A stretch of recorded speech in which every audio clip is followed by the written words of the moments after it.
In our first story, after two new Omicron variant cases of novel coronavirus in Maharashtra state and one in Gujarat, India's tally climbs to 41.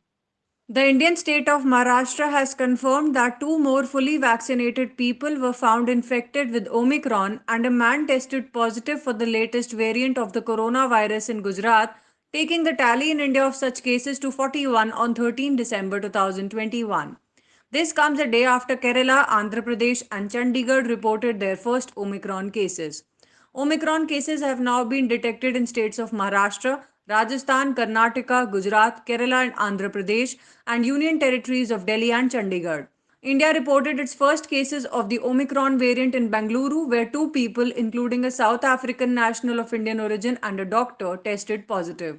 The Maharashtra Health Department said both the Omicron patients, including a woman, are asymptomatic and were fully vaccinated. Meanwhile, researchers at the Indian Institute of Technology, Delhi, have developed an RT-PCR based assay for the specific detection of the Omicron variant within 90 minutes.